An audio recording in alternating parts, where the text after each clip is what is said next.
Hello and welcome to first garden tour of 2026. Today is March 20th and it's the first day of spring. And as you can see, we still have a lot of snow. I normally have a path shoveled all the way out to that corner into the food forest area, but I wrecked my elbow and couldn't do any shoveling. Anyways, so there's our food forest area. Today we're at 3 degrees Celsius right now, so everything's melting. It's really nice. We had heavy fog this morning. It's sunny now. Tonight we're supposed to get a mixture of rain and snow. Here we have where those poles are. That is the trellis bed that was winter sown.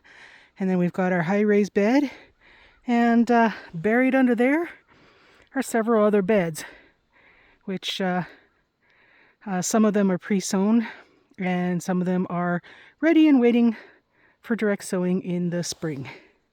That's our first area, and now I'm going to see if I can make my way back without falling through the snow and losing my balance here. We shall see. Alright,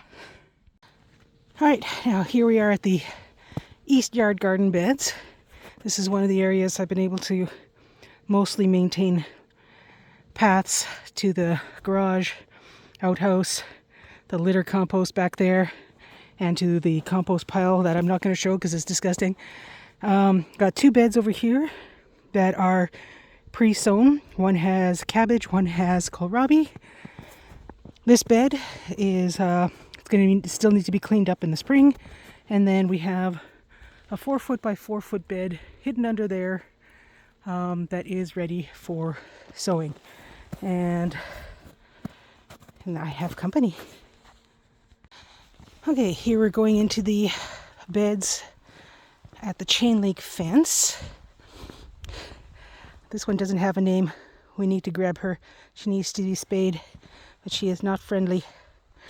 Okay, so first up, under here we have the chimney blocks that I transplanted strawberries into in the fall, and hopefully they will have survived the winter.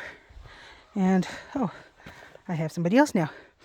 And over here is the bed that I will need to rework again, because I have to find some way to protect it from both the seeds and from cats rolling all over it. And then back there we have the sunchokes and the purple asparagus bed that has not been doing well, because when all this stuff melts, it floods over there. And over here we've got, you can see one haskap, another haskap farther there, lilac, and there's a third haskap that's completely buried under that drift. Well, it's not a drift, it's snow shoveled from so we could drive up to the house. Alright, just going around the cat shelters over here and the paths up to the old kitchen garden. And done a lot of digging over here to maintain these paths, and I've barely been able to maintain them this year. Anyhow, so here is the old kitchen garden. Let me just see if I can... Things are melting so much.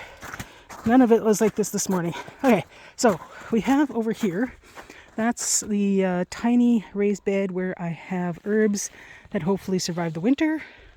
Got a rectangular bed under that cover. It has things sown in it. And then the wattle weave bed behind it, about half of it is pre-sown. Over here we have a newly reworked bed that is ready for planting. And then hidden in the snow, we have the chimney blocks, a retaining wall, and it's got mint in about half of them. Got some chives underneath here, the rhubarbs underneath here, and the rest I transplanted the more strawberries into. And comes springtime, well, it is spring as of today, we'll be assembling a small chicken coop that we got that I think will either be set up at the end here, at the end of the retaining wall, or in among the elms and maple trees over there. Or not entirely sure yet. We'll see what works out best. But it has to be further out that way, because all around here, once all this melts, we basically end up having like a moat around this old storage house over here. And yeah, that's basically it for our garden. Who are you? You're Gouda. That's Gouda. There's Fancy Pants over there. Anyhow, so yeah, so I managed to do, keep some areas open with the snow.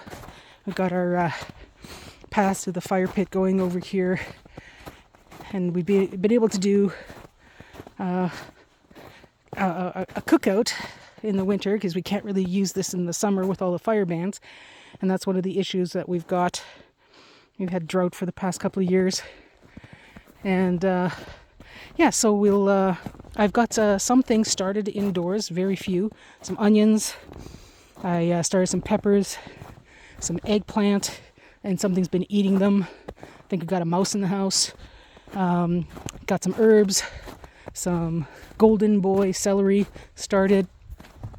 Gonna be starting some more things pretty soon, but I've chosen a lot of short season crops, so it's not so urgent, which is good, because we don't have a good setup for starting seeds indoor very well.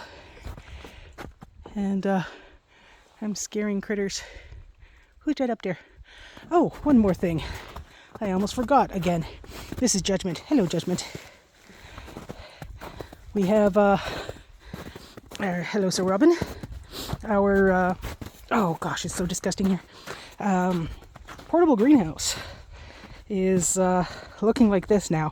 Unfortunately, the cats, we had wind damage already, but the cats have been jumping on the roof, and they broke it.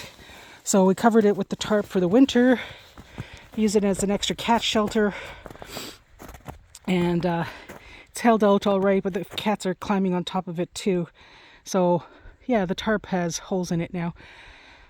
But yeah, we have to figure out some way to, the frame is good. We want to, cover it again and find a way to use it. But I'm not entirely sure how we're going to do that yet. And more kitties. But it's not really a priority. We have these other things I want to prioritize. Oh. This, we call her Bug. Believe it or not, that kitten is not a kitten. She's almost a year old. Hello. There you go. And there's Gouda. Anyhow, so that's the status of things. It's been a rough start already. Just year, had some bitter cold this winter, but the cats are really enjoying us finally getting some temperatures above freezing. Would you look at that? There's Fancy Pants and Stinky and Gouda, and they're all over the place.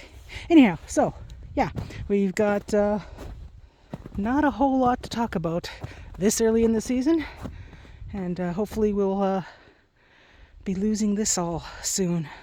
God, I'm so tired of winter.